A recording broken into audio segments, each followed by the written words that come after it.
Thanks for reading the Bible with me one chapter at a time. Today we'll be reading Acts chapter 23.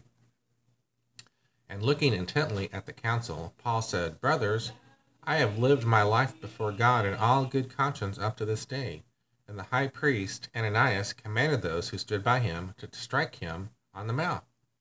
Then Paul said to him, "God is going to strike you, you whitewashed wall. Are you sitting to judge me according to the law, and yet contrary to the law you order me to be struck?" Those who stood by said, "Would you revile God's high priest?" And Paul said, "I did not know, brothers, that he was the high priest, for it is written, 'You shall not speak evil of a ruler of your people.'" Now when Paul perceived that one part were Sadducees and the other Pharisees, he cried out in the council, "Brothers, I am a Pharisee, a son of Pharisees. It is with respect to the hope and the resurrection of the dead that I am on trial."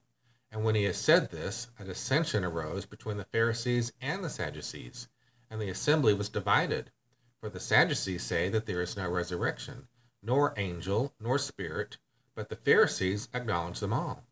Then a great clamor arose, and some of the scribes of the Pharisees' party stood up and contended sharply.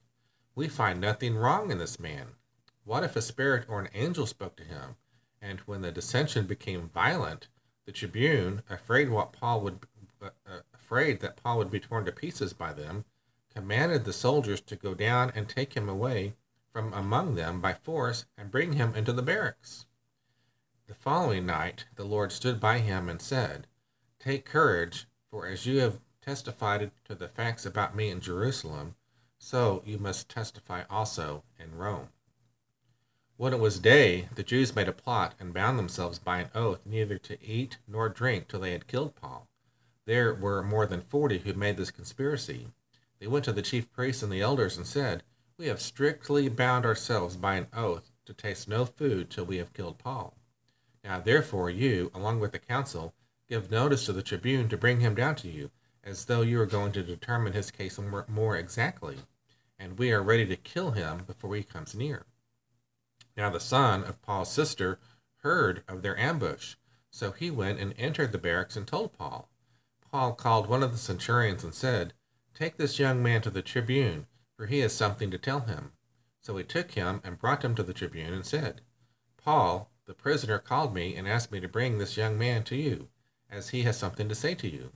The tribune took him by the hand and going aside asked him privately, "What is it that you have to tell me?" And he said, "The Jews have agreed to ask you to bring Paul down to the council tomorrow, as though they were going to inquire somewhat more closely about him.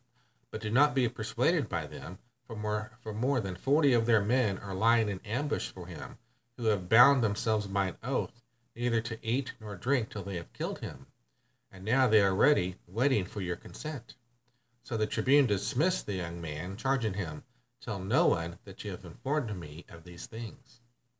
Then he called 2 of the centurions and said, Get ready 200 soldiers with 70 horsemen and 200 spearmen to go as far as Caesarea at the 3rd hour of the night. Also provide mounts for Paul to ride and bring him safely to Felix the governor." And he wrote a letter to this effect: "Claudius Lysias, to his excellency the governor Felix, greetings. This man was seized by the Jews and was about to be killed by them when I came upon them with the soldiers and rescued him, having learned that he was a Roman citizen. And desiring to know the charge for which they were accusing him, I brought him down to their council. I found that he had been accused about questions of their law, but charged with nothing deserving death or imprisonment. And when it was disclosed to me that there would be a plot against the man, I sent him to you at once, ordering that his accusers also to state before you what they have against him." So the soldiers, according to their instructions, took Paul and brought him by night to Antipatris. And on the next day they returned to the barracks, letting the horsemen go on with him. When they had came to Caesarea and delivered the letter to the governor, they presented Paul also before him. On reading the letter, he asked what province he was from. And when he had learned that he was from Cilicia, he said, "I will give you a hearing when your accusers arrive." And he commanded him to be guarded in Herod's praetorium. Thanks so much for reading with me the Bible one chapter at a time as we finished Acts chapter 23. Have a great day.